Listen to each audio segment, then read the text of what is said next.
All right, welcome to the channel, everybody. We're going to have a lot of fun tonight. We're going to talk about hip hop, Santeria, the New Age, and how somebody goes from all of that to becoming a Christian. So let's get into it.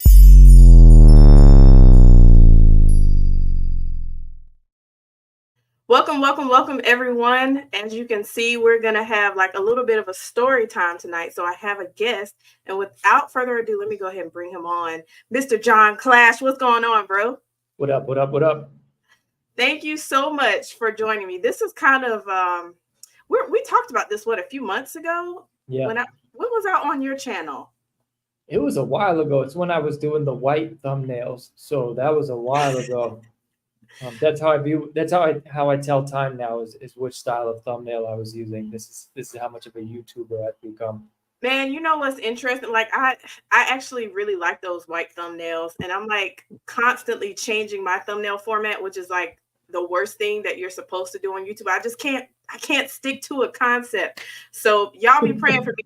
I need to find one specific thumbnail thing and just keep it consistent so y'all know when my videos are coming out and all that. But I want to shout out everyone who's in the live chat right now. We got Maya, Angelique, what's up? What's up? Chavis, what up, bro? Chris, thank you so much. You guys are always just y'all just bless me every time you come in. But yeah, so tonight we're gonna talk about John's testimony because yeah, bro, you live life, okay? When I what a time to be alive if you're John Clash, right? So this, a lot of the things that you've experienced, we've been kind of seeing like people leave the church and kind of dibble and dabble in these things, and so it's nice to see someone who came from that and can kind of expose some of the issues with it, and talk to us about why Christianity is a much better idea, a much better plan. It's just the truth. So to get started, can you just kind of tell us like what's your religious background? Did you grow up in church? So we did the cultural Catholic thing when I was young. We went all the way up to confirmation, but that's where it ended. And there was no real discussion about God in the house or anything like that. So my father is still an atheist today, but his mother was, a devout Catholic. So we kind of just went through the cultural Catholic process. I barely made it out of CCD. But yeah, that's kind of where God stopped. We talk about God when I'm in CCD, and then when I would leave. That Wait, was it. what is CCD? Excuse So my ignorance. don't ask me what it stands for. I just remember it because that's what it was called, and I did not like going to it. So CCD, I'm sure it's Christian something Mhm. something, but it's something that it's like school that kids that Catholic kids get sent to, right? And if you're Irish, Italian, and from New York, you're a Catholic.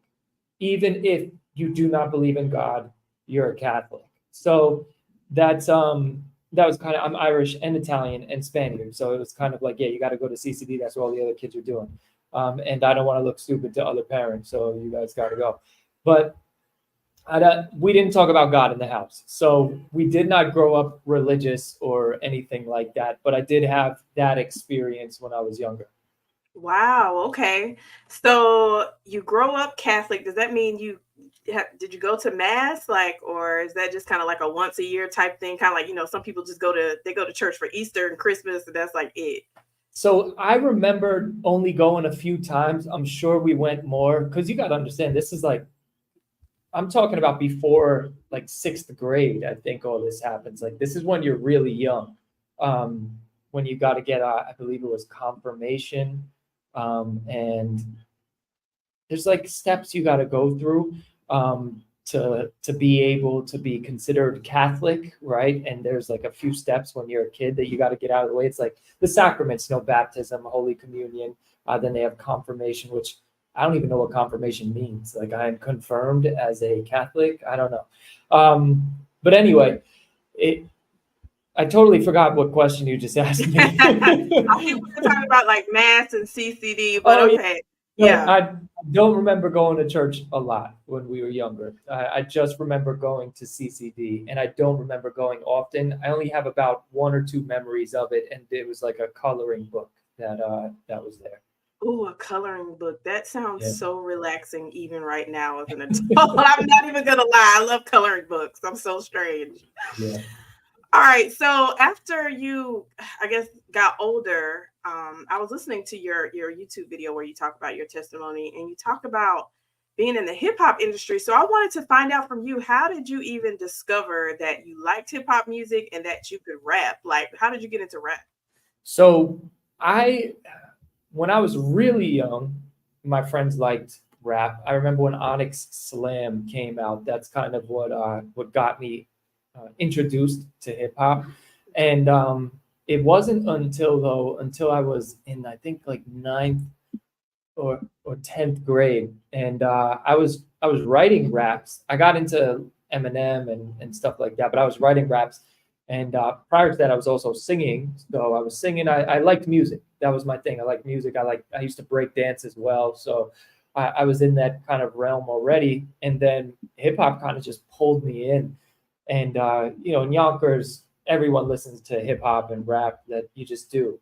So I used to write raps, and then I remember I handed them to this kid who sat in front of me, and he read them, and he was like, "These are pretty good.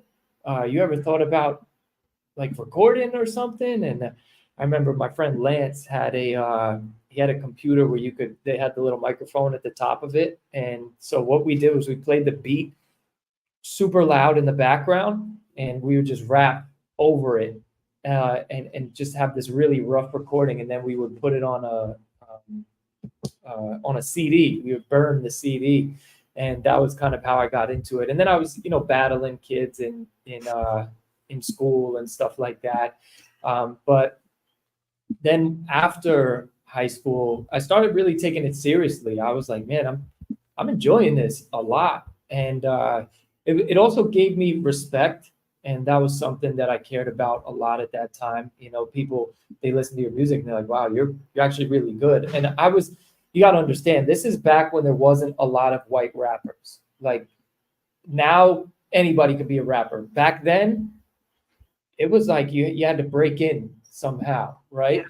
And there was no like SoundCloud. There was MySpace though. That helped a little bit. I remember I had like 20,000 fans on MySpace. MySpace was popping with the little music player and everything. It was. What a time to be alive.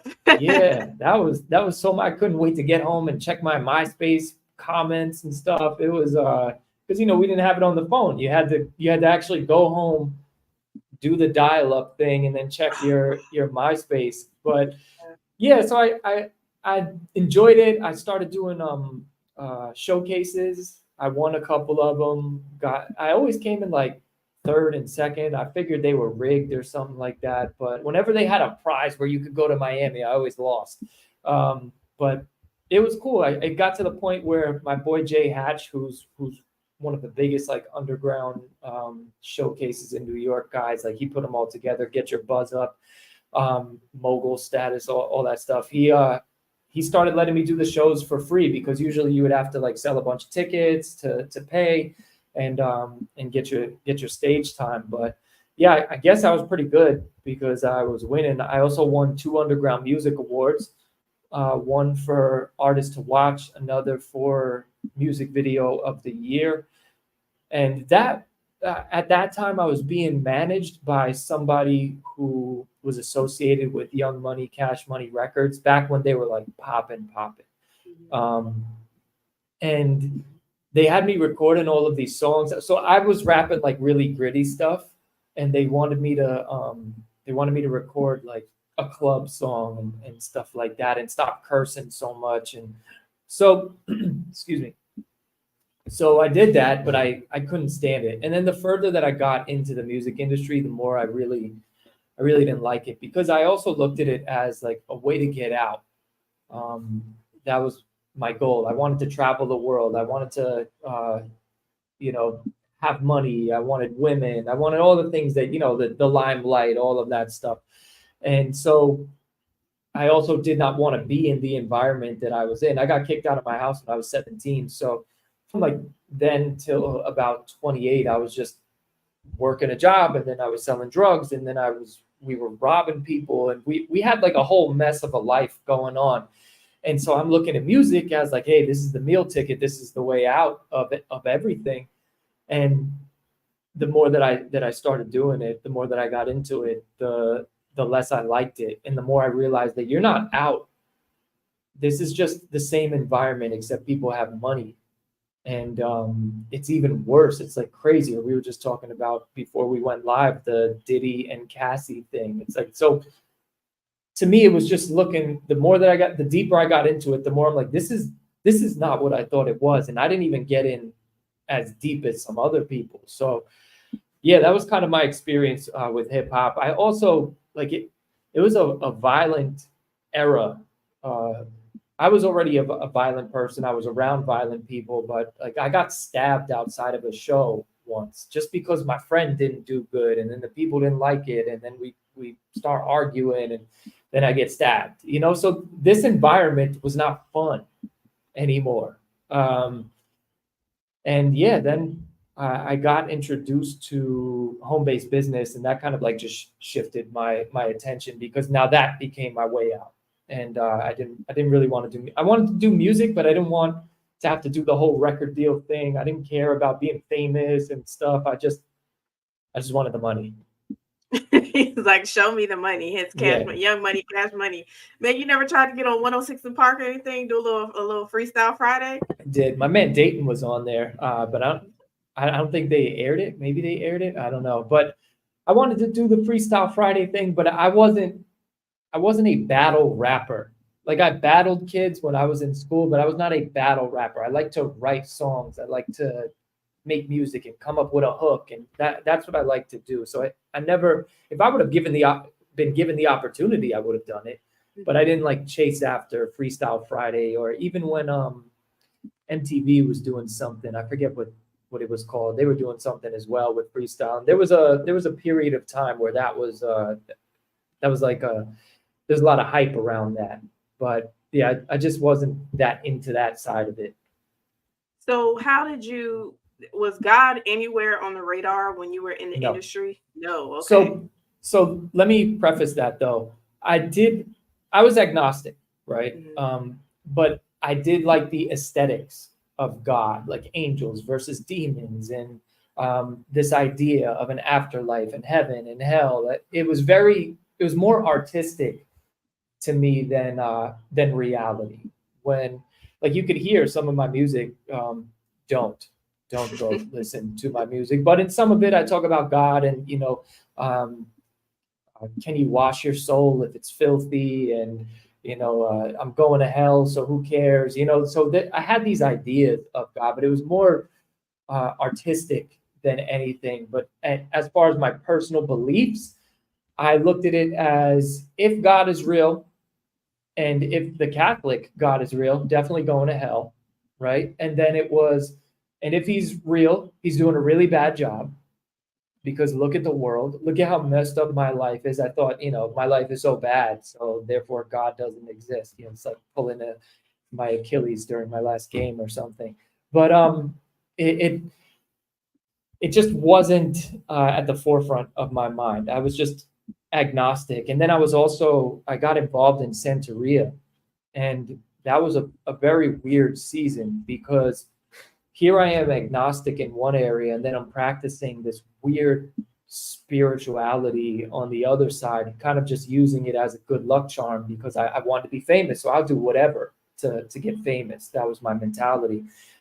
So yeah, I kind of had two lives going on. One life, I'm agnostic and just whatever. And then this other life, I'm doing this Santeria stuff. So yeah, that's kind of where my thing with God was. It's interesting that you say that, because, I have theological discussions on TikTok and Instagram and all these different platforms with atheists. And it's just interesting that a lot of times when you talk to people, they're not really, even the atheists, they're not really mad at all religion per se. Mostly it's just Christianity. Because when someone from an outside or, non-Christian religion pops into the conversation, then those two team up. And it's just like, if you're religious, you should be on the Christian side, not the atheist, not the atheist side.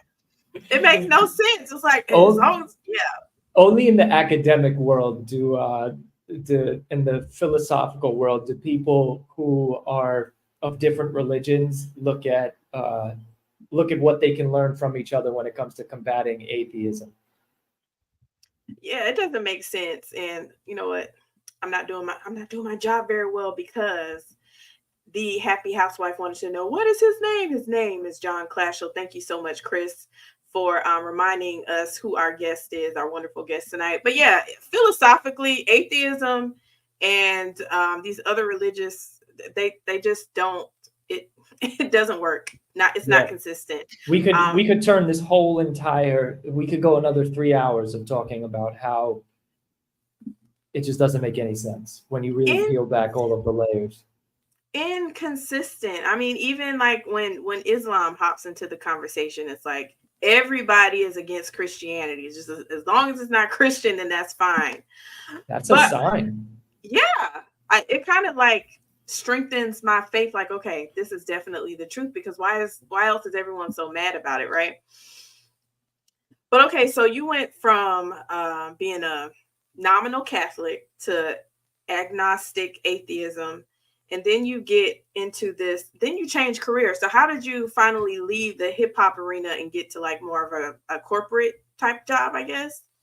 So it was home-based business, network marketing. So, okay. Yeah, somebody sent me somebody typed something where they said going to Dubai and Thailand and here and there, who's coming with me? I wrote underneath it, I was like, me? Question mark. And then they sent me a message with a video that I watched, and I was like, interesting. And then what's even more interesting is my manager at the time. I remember he called me and was like, hey man, I'm doing something. I want to share it with you. It's crazy. People can travel and all of this stuff. And I'm like, bro, I don't care about none of this stuff. Get me on a song with Nicki Minaj. Like, what are you talking about? We can travel. You know how I can travel? On tour. Okay, so let's stick to what's working here, right? And but then when that lady sent me the message, I called him. I was like, yo, is this what you were trying to talk to me about? He's like, yeah, you freaking idiot. This is what I've been trying to tell you about. I'm like, my bad, man, my bad. Yeah, tell me more. So I got involved. I had, relatively speaking, a lot of success very quickly. And when I had now money coming in and I was able to travel and I didn't have to, I didn't feel this pressure of having to get a record deal anymore. I made a few songs for fun now, and that felt so good because there was no pressure involved. I could just do it, right? And so that got me around people who they were involved in like personal development and self-help and changing your thinking. And this is how I ended up believing in the law of attraction. But when it first started, it was just about, I was around these people who were making millions of dollars. And they're telling me, John, if you want to continue to have success here, you're going to have to change. You cannot be the person that you are right now. You can't be this negative, angry, cursing all the time person. People aren't going to want to work with you. And that was my first introduction into being able to change as a person, because I was always the one who was like, oh, well, this is just how I am. Take it or leave it. You either love me or hate me. This is how I am.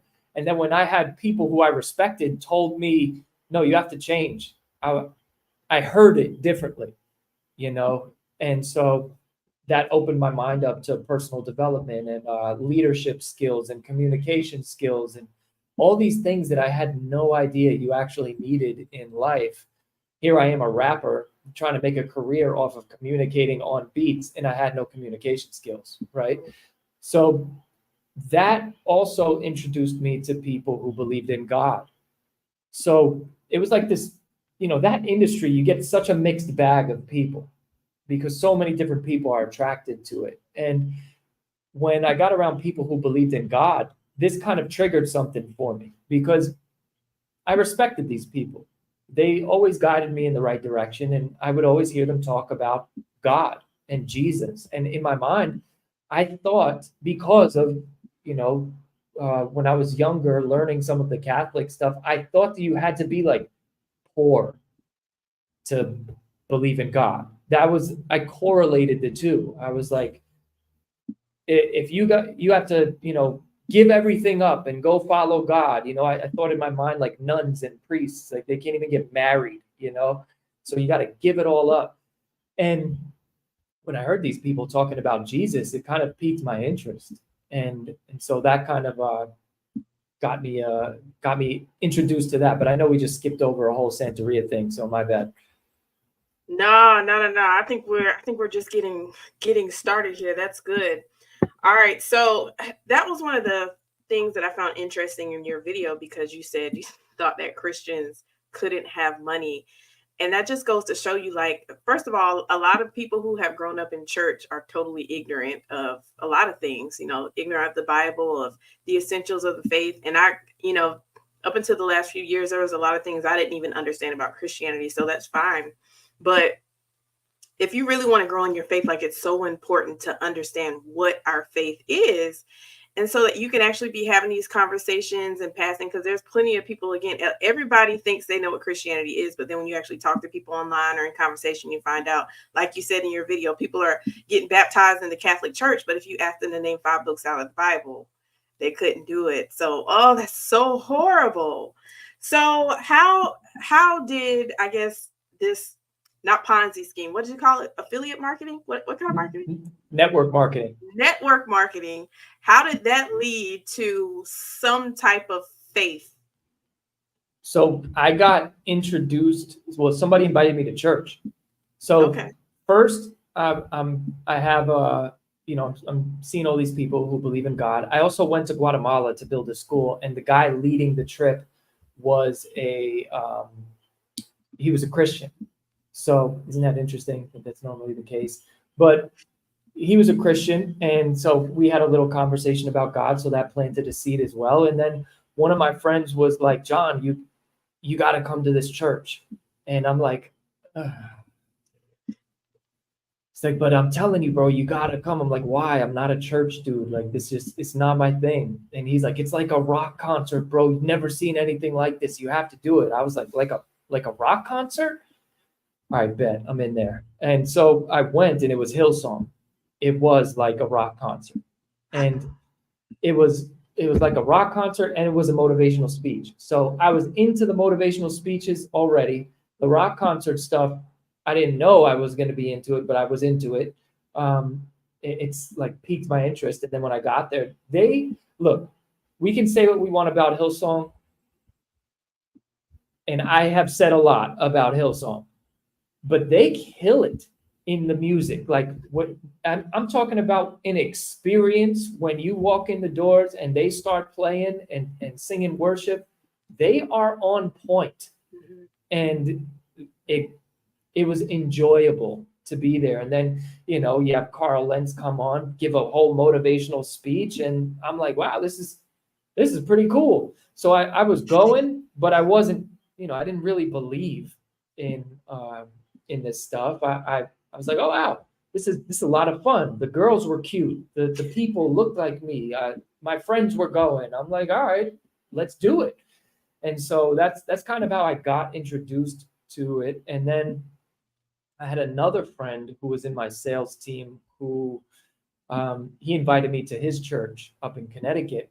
And when I went there, it was like I can't tell you what was said. All I know is that at the end of it, I was down at the front, quote unquote, giving my life to Christ, and took the little pamphlet and everything.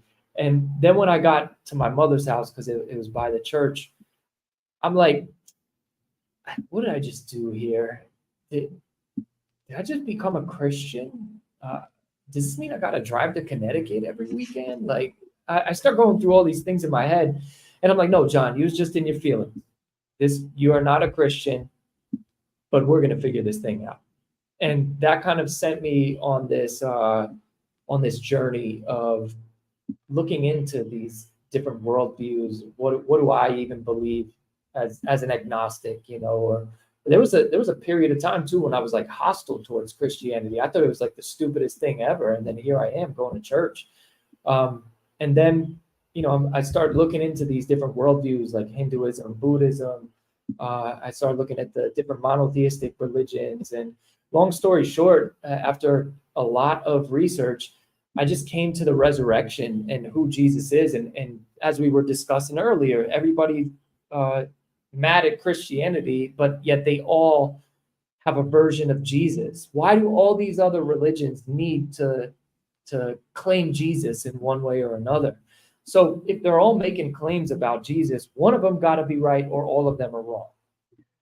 And so I kind of just got to the resurrection, and I thought that it would be an easy thing to debunk. I thought some dude raising from the dead 2,000 years ago, that should be pretty easy to debunk.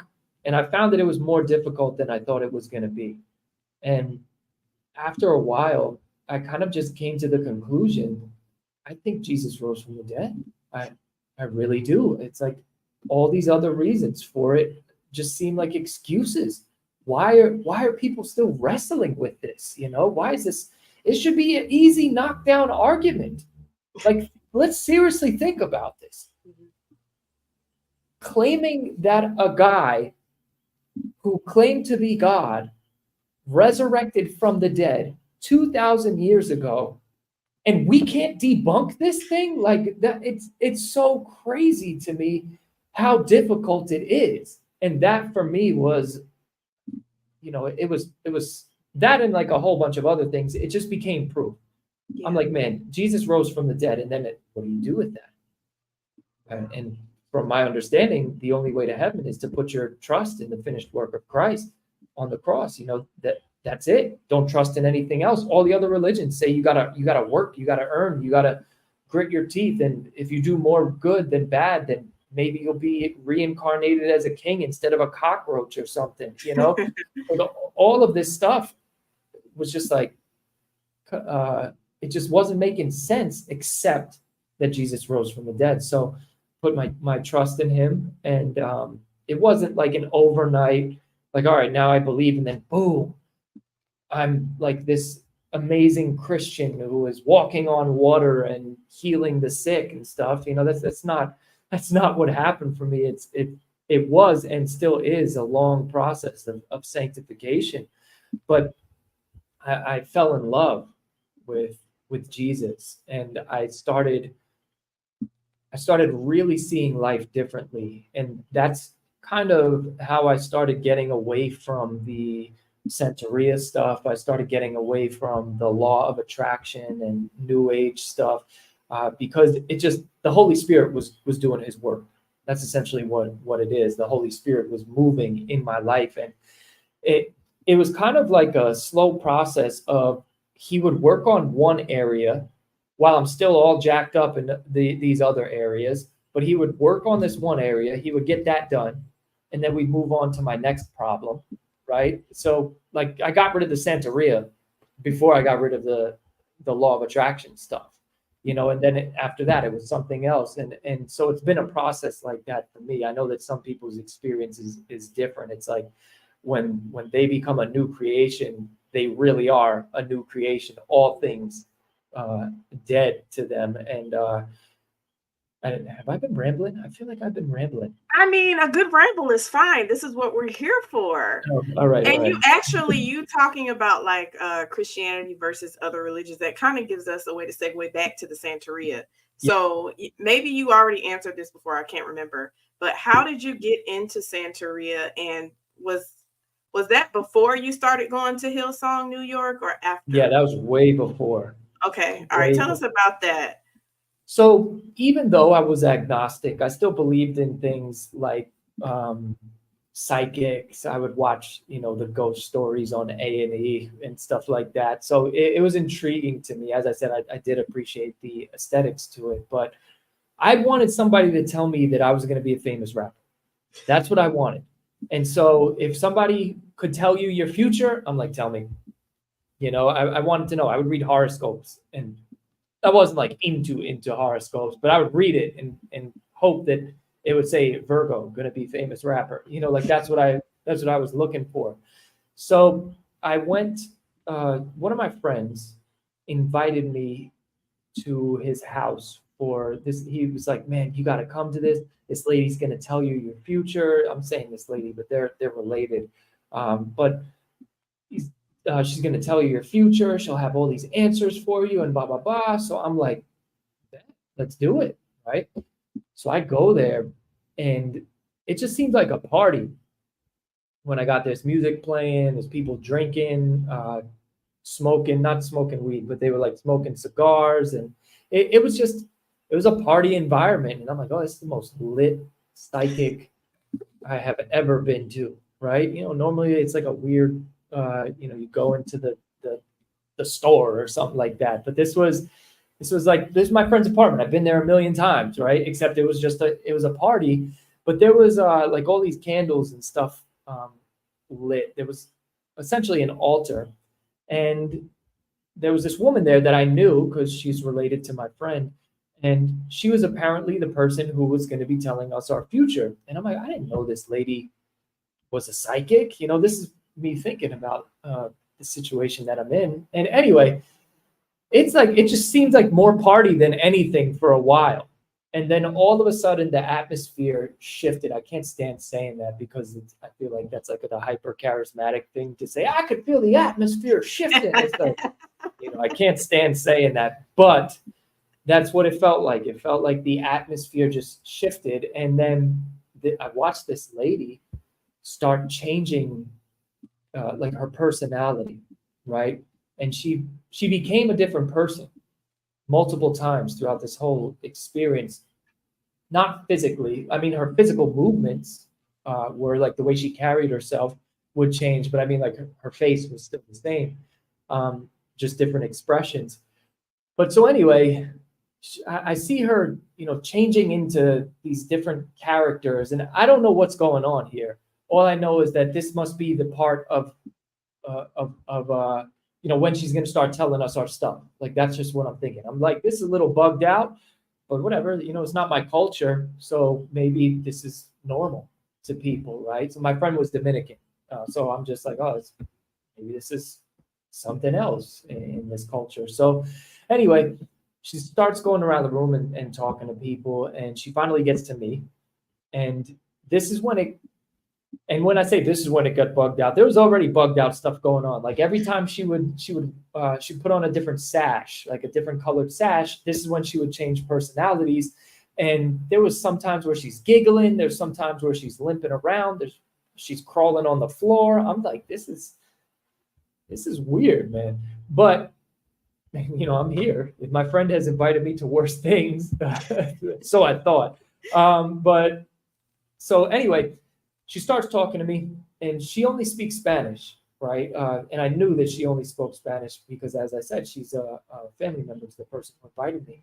And so I have somebody translating. So she's speaking to me in Spanish, and the person is translating for me. And she starts telling me stuff that I never told anybody at this point. And so I'm like, oh, whoa, how does this lady know this? And another thing that happened was I'm answering in English, and she'll respond without my friend translating. And I know this lady does not speak English.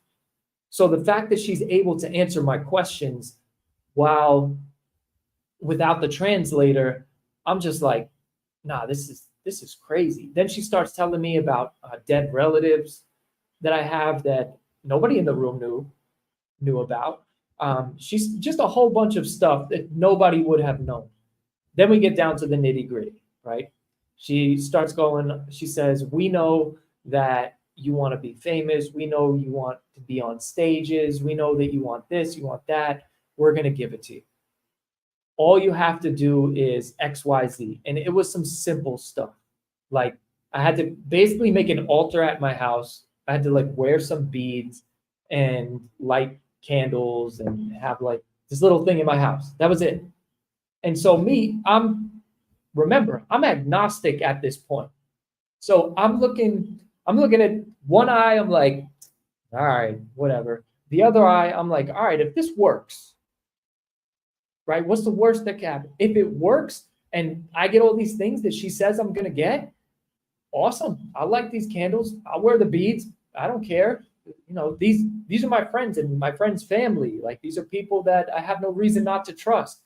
So I start doing it, and I start lighting the candles and having, wearing the beads. And I was intrigued by this. I'm like, this is some really interesting stuff, but I still don't even know what's going on.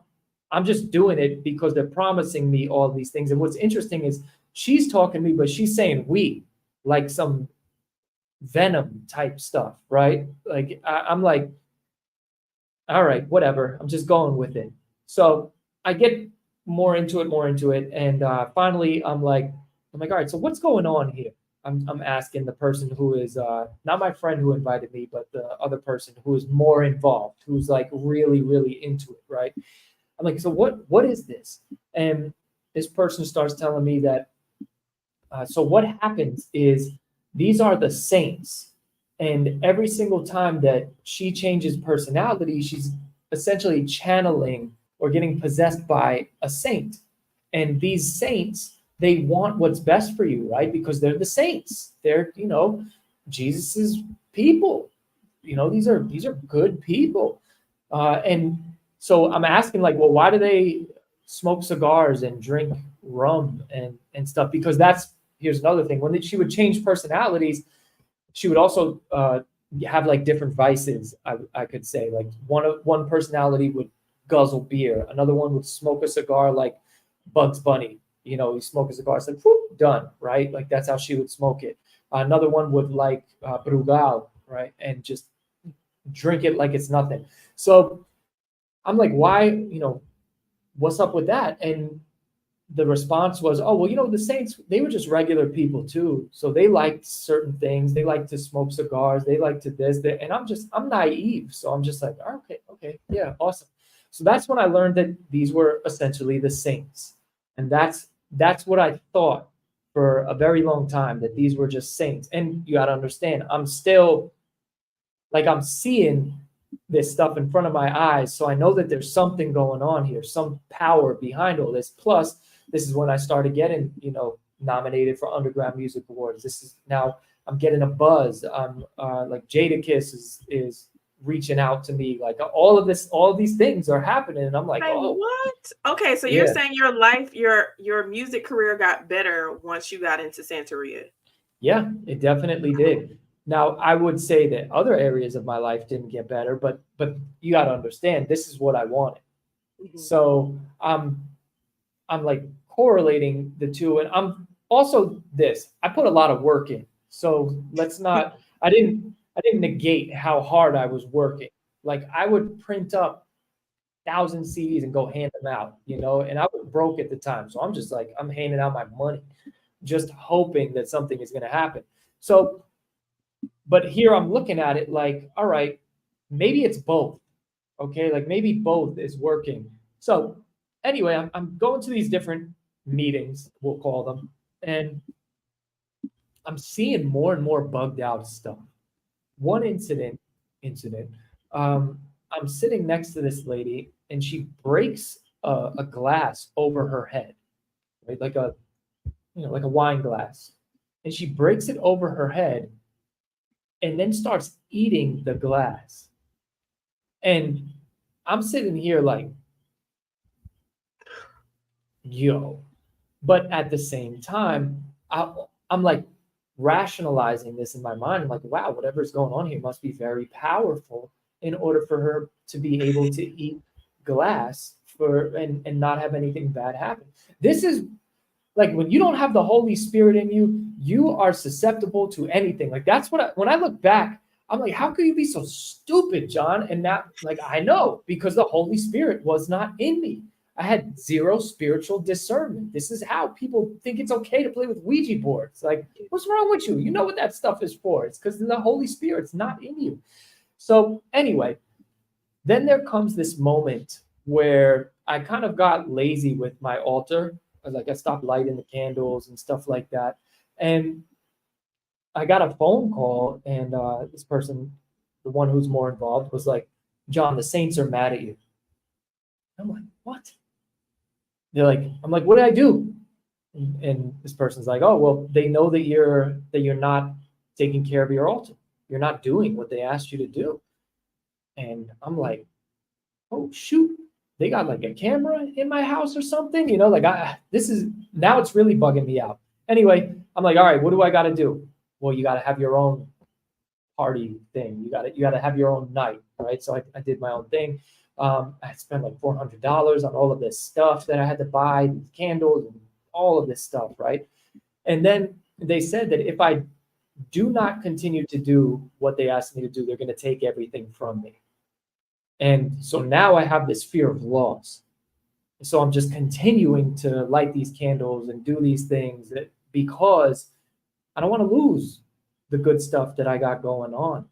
And it was like the more you did, the more you had to do. Like I had to do this cleansing where they had to like bathe me in some weird stuff. I had to wear this perfume all the time. It was really weird, mad cultish stuff you had to do, right? So then I go on a date, and this woman was a Latina woman, and I'm wearing the beads and stuff like that, and she's like, John, what are those beads? And I'm over here like, oh, I'm about to school this chick on her own culture.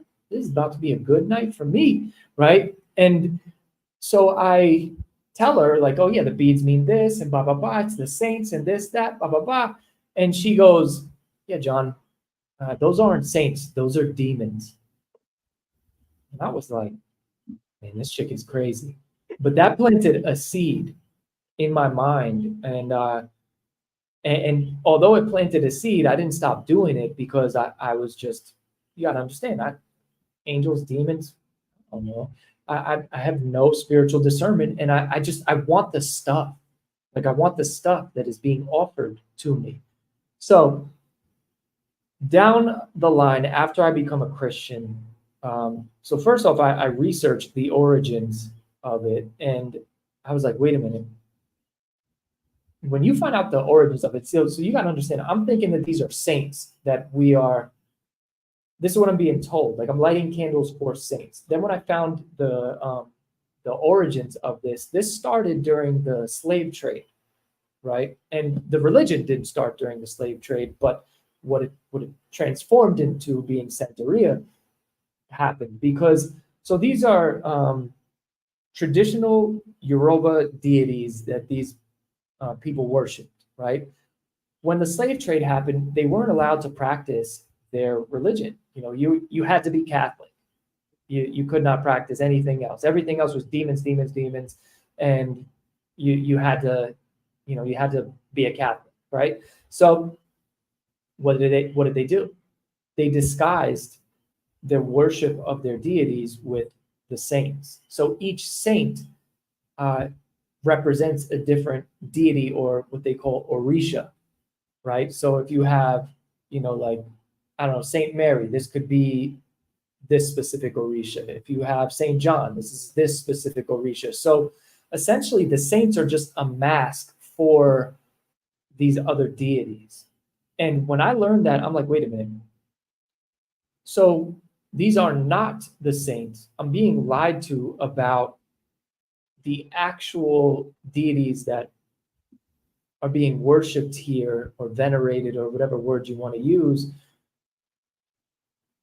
This is like, it's not sitting well with me, right? So now I'm a Christian, and I remember I went to, we had a big sales training, and this guy, David Peach, who really, man, thank God for that guy.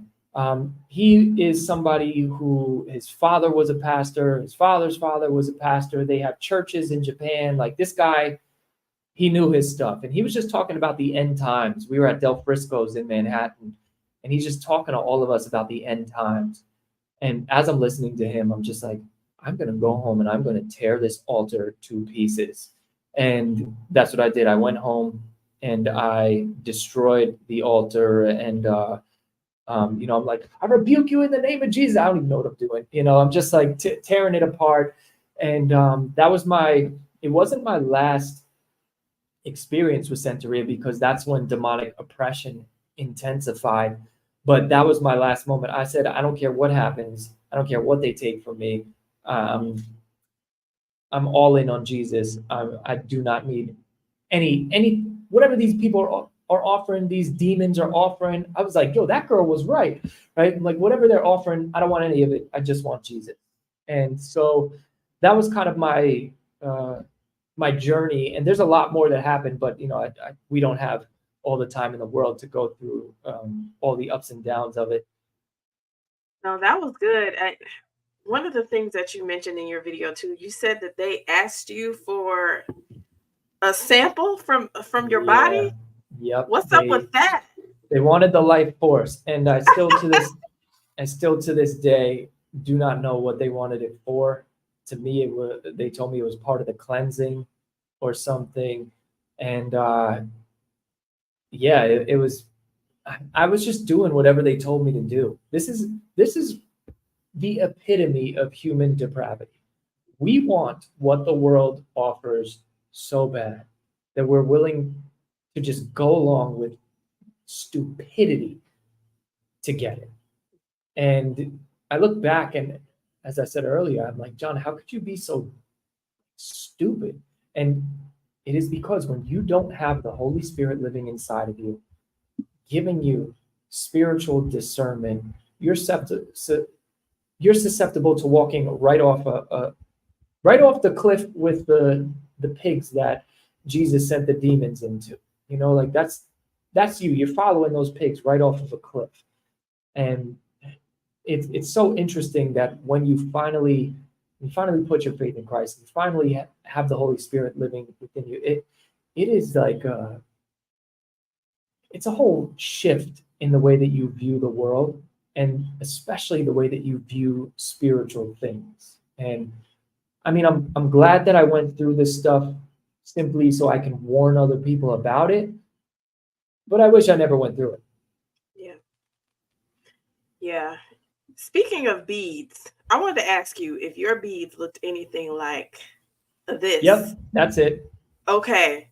So on the left here we got Usher Raymond, and then on the right we got D'Angelo. And like I kind of remember seeing people wear these beads, but I had no idea that they were affiliated with any type of religious belief. So what exactly is the significance of these beads? So each one is for something else, right? But they're essentially protection, right? And so this is how Santeria can just like infiltrate somebody without even fully understanding it. You just go to somebody who, say, hey, you want to wear these blessed beads? They're for protection. These blessed beads for protection.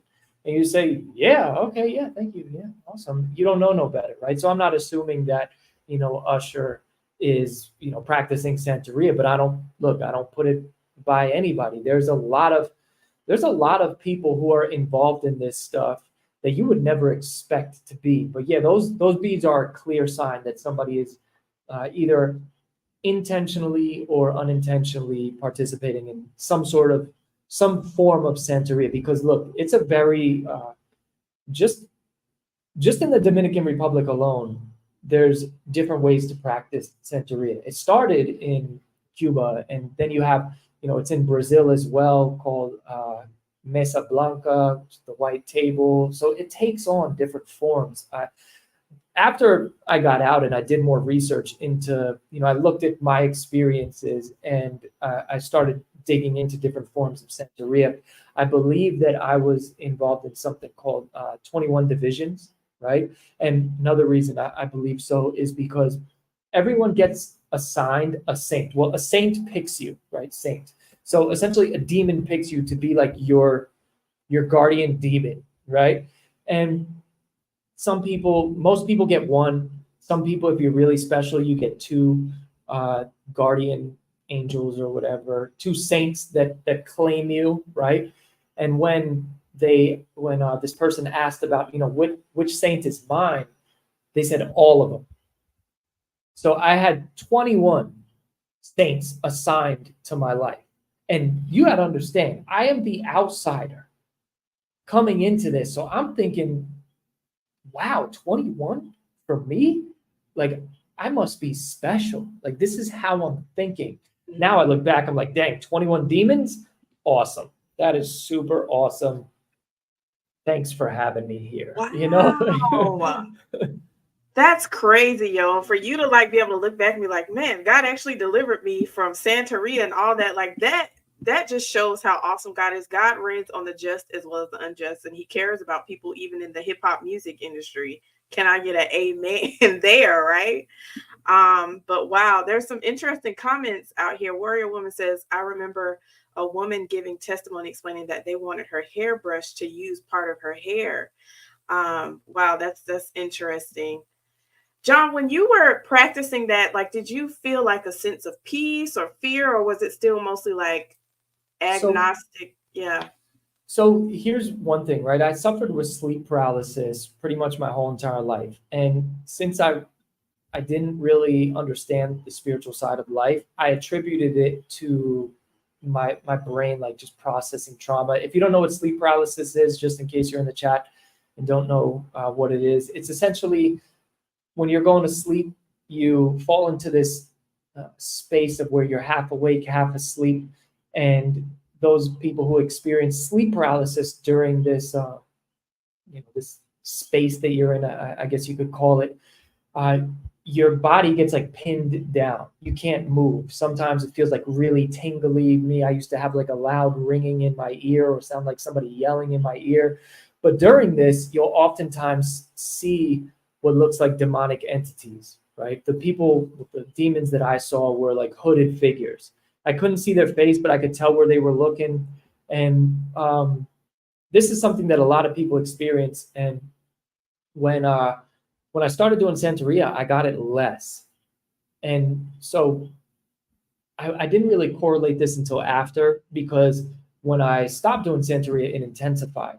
And it went on for a long time. And it seemed like the more I got into my word and the more I decided, like, hey, I'm never going back, the more intense the sleep paralysis got. I would get it almost every single night. And it would be like demons holding down your neck and chest. And so anyway, as I looked into this, and I'm like, how do you get rid of this? I kept coming across saying the name Jesus. Like, if you're ever experiencing a sleep paralysis attack, to say Jesus. Now, you got to understand, it's very difficult to get words out when your body is paralyzed. It's very difficult. But when I learned this and I was finally able to say Jesus, it was like, boom, sleep paralysis session, you could call it, or attack, finished. And so that intensified a lot afterwards, but it eventually just went away. And it was just from digging into the word and just really growing your relationship with Christ. That's just for me how I got rid of it. I didn't get rid of it. Yeah. God got rid of it, but yeah.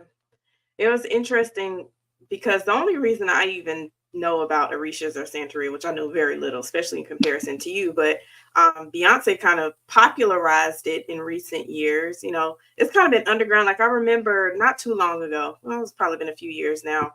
Love Jones used to be one of my favorite movies. I know it's not a very Christian movie, but there's a scene in there where Lorenz Tate is reading a poem and he's talking about Oshun. And I'm like, oh man, this has been like a thing, not just, in like the early parts of slavery and all that, but like in modern culture, like people have been practicing this stuff. Like, we already showed a picture of D'Angelo, who I think has admitted that he was into that. And there's been rumors of Usher. We definitely don't want to assume that he's doing anything if he hasn't come out and said it, but people have kind of said like it's possible that he's been into the Yoruba spiritual traditions or something like that. But it's crazy. And what's also crazy to me is that it sounds like, the Orishas are kind of scary and like burdensome. And, if they were threatening you, like, hey, if you don't hurry up and do this altar thing, it's like, oh, this is going to be bad for you. I don't understand why people are always talking about how awful Christianity is and how it's too hard to follow Jesus and follow God. But then they'll go to these other extremes. And like, these are religions that some of them still practice animal sacrifice. I don't know if people recognize that that's still a practice that is not just happening in other parts of the world. Like, that happens here in America too. And so if you're going to start getting into these other spiritual traditions, don't think that it's cost free. It comes at a cost. Like, some pretty dark things and dark practices are involved. So be mindful of that. Whereas Jesus says what the whole law is fulfilled in loving God with all your heart, your soul, and your mind, and loving your neighbor as yourself. Amen. Why is that? What's so bad about that, right? Um, salvation is given to us as a free gift. Eternal life is given as a free gift. And John, you can tell us this in the Yoruba tradition. Like, is there like a plan of salvation? Do they talk about the afterlife? Did you get that far So into it? what's interesting is when you really peel back the layers on everything, it all goes back to the same thing, which is Luciferianism, Satanism. You can be like God because the goal is enlightenment. Uh, when it really comes down to it, that's the goal. So, what's the goal in Hinduism? Enlightenment. What's the goal in Buddhism? Enlightenment. What's the goal in New Age? Enlightenment. What's the goal in Luciferianism? Enlightenment. What's like all of this stuff is it?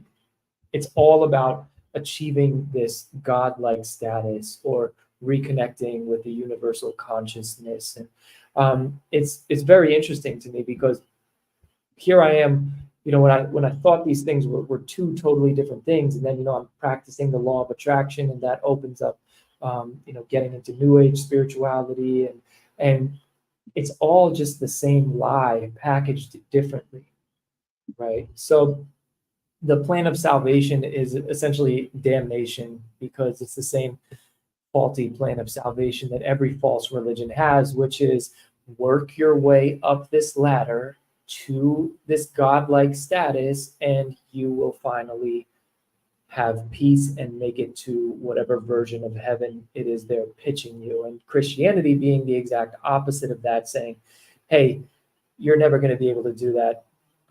Here comes God just doing it for you and offering you a free gift of salvation. You could skip all of that hard work that doesn't lead anywhere but to hell anyway, and you could just enter through the quote unquote pearly gates, as they like to call them, through the finished work of Christ on the cross. And I just want to circle back to what you were saying earlier about how there's a lot of people doing it. So since I speak out about this stuff, and I don't do it as often as I should, but I get a lot of pushback just because I'm white, right? And I think this shows one of the reasons why people are flocking to the Yoruba spiritualities or Santeria. It's because there's no question that people's identities have been ripped from them, through the transatlantic slave trade. And when you learn about the culture that your ancestors came from, and you learn about the spirituality that they practiced, it's almost we're in rebellion to God, so we're always going to be interested in things that aren't the way. We're always going to be interested in some other way. So you got to understand that's part of our fallen nature. We are in rebellion as it is. So being rebellious against Christianity is already appealing to somebody who isn't regenerated by the Holy Spirit. So we have to consider that. Then you have to consider the cultural climate, the political climate. In today's political climate, Christianity is associated with whiteness. It's the white man's religion. And because of the atrocities of the transatlantic slave trade and the forced Christianity that went on during that time, forced conversion, it's because of that, and because of the pain that has caused so many people, that they just want to reject it completely and circle all the way back to these traditional religions. And one thing I think that is a stumbling block for people is how Satan used these people who claim to be Christian in this evil way, in where they did to people what Islamic extremists did, in which either convert or die, right? And because of that, that's such a hurdle that people need to get over, because we live in a culture of identity, meaning my identity is the most important thing about me.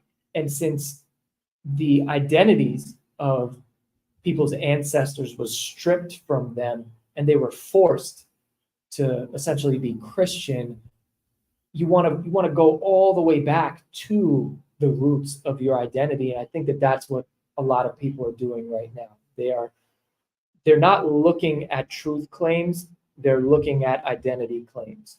And who am I based on where I originally came from?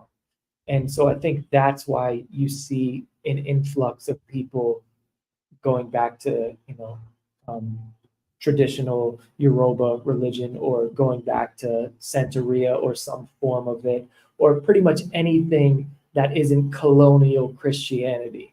And I think that, Satan did a really good job at creating a stumbling block by using people who obviously were not living Christ-like lives to create this narrative that Christianity is the religion of the colonizer. And in order to rebel against the colonization, you also have to rebel against Christianity. And we lose the truth in that because this is an emotional response, and it makes it difficult to look at things logically. Oh yeah, that's good, because it just doesn't make sense to determine what is or isn't true based on someone's skin complexion or where they're from. That's not how truth works. What matters is the tomb empty? Is there evidence that supports that Jesus is God, that he rose from the grave, that the scriptures, like, are they reliable? And that's one reason, like, I love talking about apologetics and specifically urban apologetics on this channel, because, so many people don't even know that there is evidence for our faith, which even when you're talking about the Christian faith, it's not like a faith like, oh, I hope Santa gives me something nice for Christmas. It's faith based on evidence. Paul said, if all this stuff isn't true, then we pretty much got the dumbest religion in the world. Like, why would he put that in the Bible? I love Paul, man. I really love Paul. Like, he is just so straight to the point. Like, he does not care at all about your feelings. Like, at all. And he will even, like, just the fact that he would, and that's a beautiful paraphrase, if Christ isn't crucified, we're to be pitied the most. Like, we're idiots. If Christ is not risen, because the crucifixion is undeniable. But if Christ isn't risen, then we are to be pitied of most. And that's what makes Christianity so beautiful, because you can pin down the one event that you need to disprove in order to completely disprove the whole entire religion. And that one event is very difficult to disprove. You know why it's difficult to disprove? Because it happened. And that's always, we can get into the nuanced discussions of, colonial Christianity and cultural Catholicism and traditional spiritualities, and we could do all of that. But none of that matters when we are trying to figure out if Jesus truly rose from the dead. What does that say about reality? If he rose from the dead, it doesn't matter about all of these other things. They're great conversations to have. But when it comes to the spiritual truths behind this material world that we see in front of us, when it comes to the spiritual truth that underlies all of reality, and essentially life and death, eternal life and death, hangs in the balance of this question, it doesn't matter how much you want to connect with your spirituality. It doesn't matter how much you want to rebel against what's culturally popular. None of that matters. What matters is, did this happen? And if this happened, what are the consequences of not putting my trust in that event and in that person? And that's why Christianity is so different, because you have that. You can pin it down and you can say, that's cool. We can have that other conversation, but what about this? Yeah, it's really a beautiful, it's just, it's true, but even it's just a beautiful religion. Like, philosophically, you're like, okay, I can either, try to work my way into God's good graces or a God's good graces. And in with the example of the Orishas, like they can be pretty mean. Like John already experienced that. They're like, John, if you don't give me what I want, like it's gonna be a problem, bruh. Right? Like look at me paraphrasing. They sound like an Orisha. But the penalties for not approaching these types of deities in the way that they say you should are pretty steep, where God is like, hey, come boldly before the throne of grace. That's the beauty of Christianity: grace, mercy, redemption, eternal life. You get wrapped up in these other false beliefs, you're going to get death. That's consistent. Why do you think atheism is, well, maybe not all atheists, but a lot of people who are atheists don't find the value of human life before they're born? Why? It's a worldview thing. And, that's another whole conversation there too. Follow me on all the platforms, because I kind of talk about these kind of things. But yeah, ultimately, like Christianity is about life, choose life. And if you choose another religion, you're not going to get life in eternity. And in a lot of cases, you're not going to get life. Now, I was reading a few articles about even child sacrifice in Africa. It's bad enough to sacrifice animals. Like Jesus became our sacrifice. But there's people in this world right now who are sacrificing not only animals, but people and children. And that's because they have a false view of God and a false view of reality. So all this stuff matters. And I'm glad we're having getting a chance to talk about this stuff. And before I let you go, I did briefly, I know we kind of touched on this for a few minutes, but let us know what it was like at Hillsong, because I got this picture right here. You said that you were at Hillsong when Carl Lentz, and Justin Bieber were there. And I don't know if y'all have watched I think it's on FX, the Carl Lentz documentary. It's kind of crazy. But anyway, what was it like at Hillsong at like the peak of that whole movement? Yeah. So it was a lot of fun, right? There was a lot of good that came out of it. Obviously more bad than good. Most of my friends who were going to Hillsong don't go to church anymore. Now, one good thing that came out of it was Nathan Finocchio. He did college classes. And when I attended the college classes, I learned so much about the Christian faith. I didn't know what a denomination was. I didn't know that Jesus was God in the flesh. Like I didn't understand these things. There was concepts I never even heard. I didn't know what Pentecostal was. I didn't know what Calvinist was. I didn't know what Armenian. I didn't know none of it. And he taught me so much, taught all of us that were there so much. So there was good that came out of it. And one of them was definitely being able to learn from Nathan Finocchio, like hands-on. So that was really cool. Also, some good things that came out of it was it opened me up to the idea of God a little bit more. That definitely helped. It changed what I looked forward to. Like I started to look forward to going to church instead of looking forward to other things. So it really helped in that aspect. But I noticed stuff that was a little bit weird. Like anybody who volunteered there, I noticed they left the church. Anybody that I knew who volunteered there, I noticed that they eventually left the church. And I'm like, I always wanted to volunteer there, but I just didn't have the time. And like my schedule was around the clock, right? So I always told myself, I'm going to volunteer, but I never did. And I kept seeing the volunteers leave. Now, I left Hillsong before the explosion, right? I was living in Florida for a little bit, so obviously could not go to Hillsong.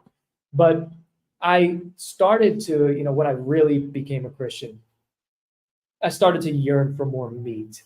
And they were just doing I feel like every service was the same message, just packaged differently. It was just a motivational speech, make you cry a little bit, and then another motivational speech, right?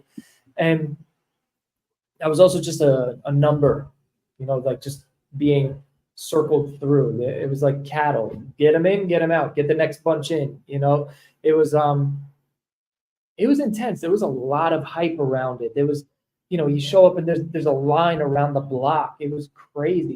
You're going to church in theaters, like where people you go to see rock bands, like it was some pretty intense stuff. Now, when I met Justin Bieber, so I started, as I was saying, I was going to the college classes, and there was one class in which I didn't get the email. Well, I got it, I just didn't open it. But they were doing a woman's only class, and they were, interestingly enough, they were teaching them how to be preachers. So I stumbled there. I went there, and I was like, oh, I came for college, and the lady was like, oh, it's okay, you can sit in on it if you want to. And I'm like, awesome, let's do it. Justin Bieber's there. I'm like, what the heck? So anyway, I took some notes on their preaching style, which I thought, so here's how they teach you how to preach. So I'm glad that I went there, right? They tell you to find a verse in the Bible that speaks to you. And then talk about a situation in your life or somebody else's life that can fit that verse. And then turn it into like an analogy for how God is with us, right? So this is how they did it. It was very eisegetical, like very, that was a big fancy word. I only learned it recently. But it's like they take themselves, they put it into the Bible, and then they create this this sermon essentially based off of emotion and how you can apply this to your life right now, and then how God interacts with us a little bit. But it was very me-centered, right? And at the time, I didn't really understand fully that is not how you should preach, but I just thought it was interesting that I learned that. But anyway, then I left there, and I saw this homeless guy like going through the garbage. So I'm like, I'm gonna buy this dude a sandwich. And I went, bought the guy a sandwich, and then I gave him the sandwich, and then I start walking, and all of a sudden I see Carl Lentz and Justin Bieber walking towards me. And I was like, hey, I was in the women's class. I know I'm not a woman, but I was there. It was really good. It was, it was really good. And Justin Bieber, like, he didn't say a thing, but he's just like, I'm talking to Carl, just like less than 2 minute conversation. I could tell he didn't want to talk. But anyway, I was like, well, anyway, nice to meet you. Gave Justin Bieber a pound and kept it moving. I'm like, oh, that was at the time, like, it must have been God's divine timing for me to go. That was my reward for giving the guy a sandwich, because you got to understand that I also started believing prosperity gospel, because that was the environment that I was in, and people that I knew believed in prosperity gospel. And there, I was also mixing the law of attraction with, Christianity now. And I get into that in my book a little bit about how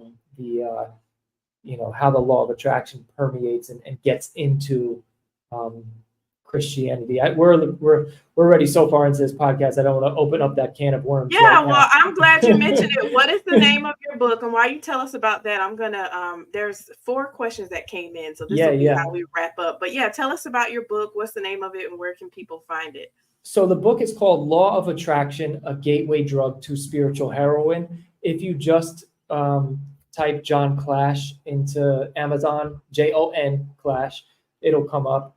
It's the only book that I have right now. But it's essentially, I was so into the law of attraction, and it's a gateway drug, I call it, to New-Age spirituality, because it paints itself as being like science, and this is how the universe works, and all of this stuff. And what you think about, you attract from the universe, and what you speak, you attract from the universe. And so I was into it, into it. If you read the first couple chapters in my book, you'd be like, man, this dude is absolutely crazy.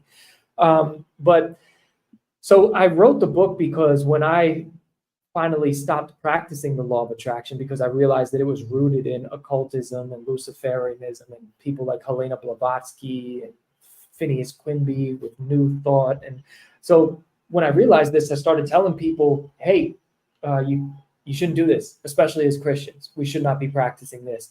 And I kept getting the same questions over and over, and I was complaining to my wife, and she's like, why don't you just write a book about it, so you can stop answering all these questions all the time? Just write a book about it. I was like, no, I don't think that that's a good idea. And my wife was like, John, just go try. Just go try. And so thank God for marrying a woman smarter than me.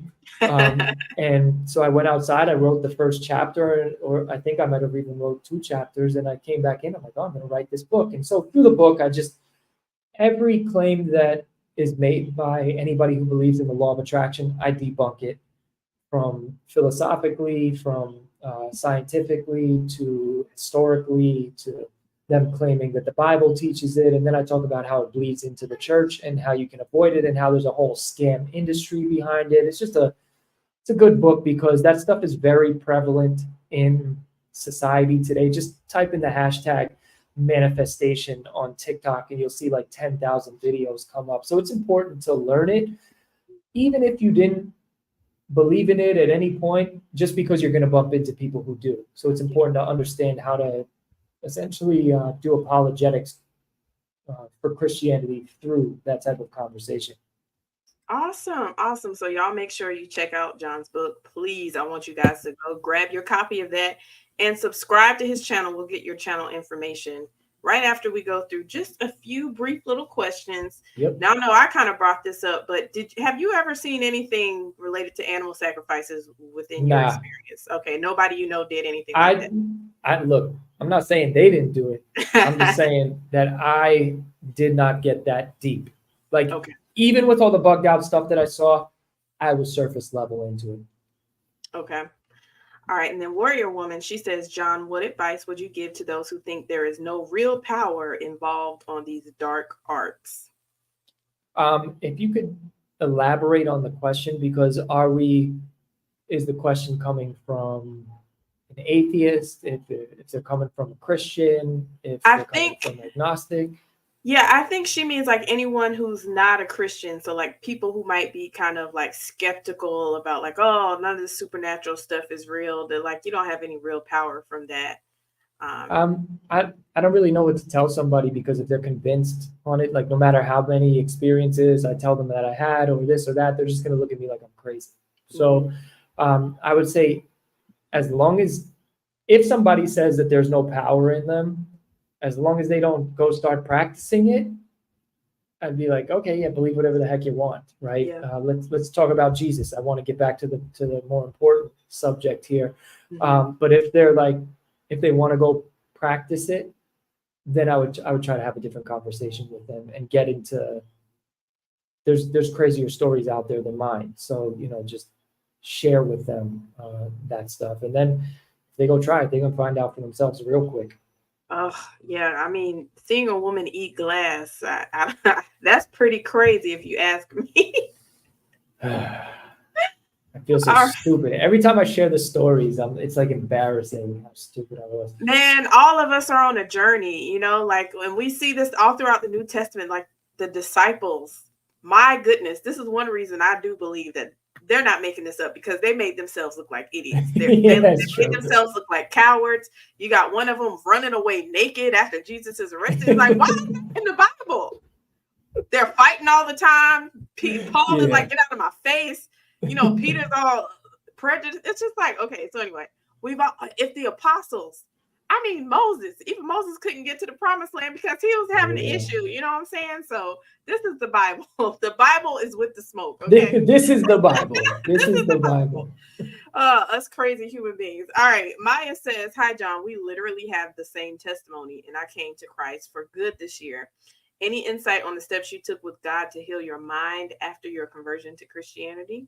Well, that's staying focused. So I'm currently writing a book slowly on Christian thinking and Christian positive thinking, because I think that what happens is when we come out of something like the law of attraction, we reject it so much that we throw the baby out with the bathwater, in a sense, because thinking more positively is a good thing.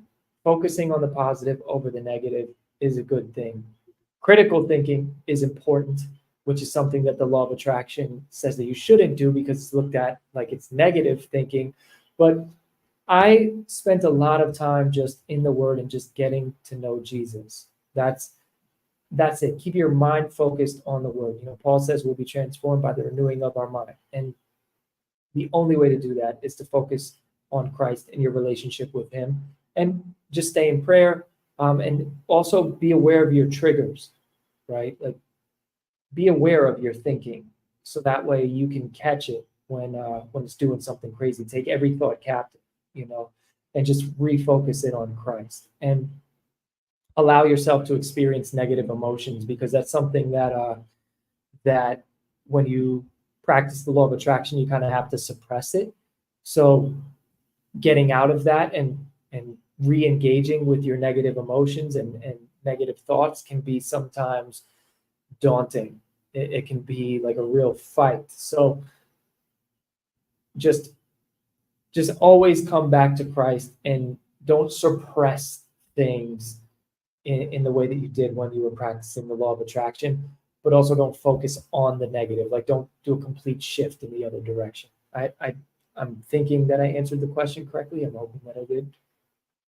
All right, and then the last one, we're back to the beads. Everybody want to talk about beads tonight. Miss Hightower says the beads, are these the same ones that the young ladies wear around their waist? Do you know?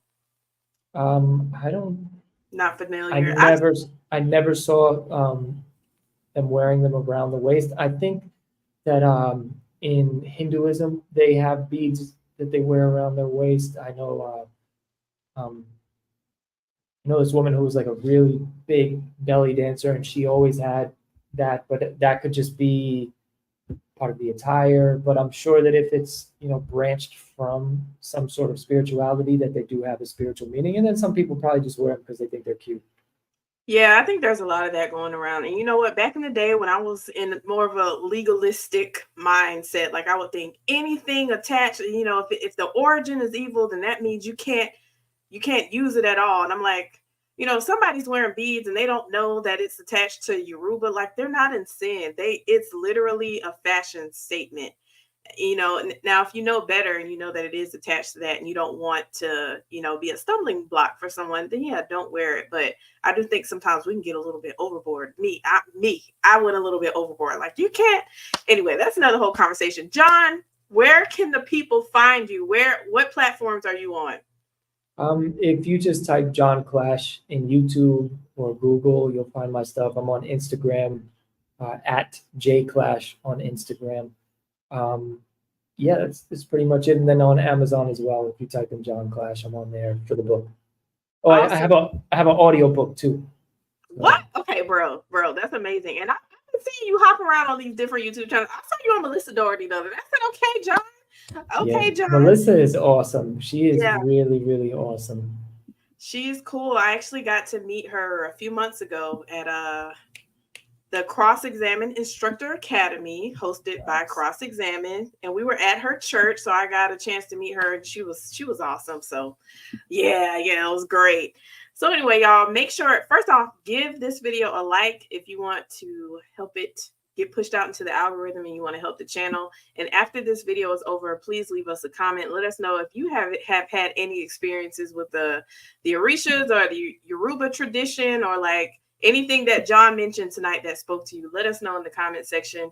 Y'all be blessed. And I will be back on Wednesday night. I'm going to be interviewing the 1 Minute Apologist. Now his YouTube channel is called Why Christianity Still Makes Sense. We're going to be talking about his testimony from being a drug addict and his life before Christ, and now becoming a Christian apologist and pastor and all those things, y'all. It's going to be amazing. All right, so y'all be blessed. Happy Turkey Day if I don't see y'all again till then, but yeah, I'll see you on Wednesday. So no Happy Turkey Day yet. Anyway, I love y'all. Thank you, John, so much. Y'all be blessed, and we're going to go ahead and call it a night.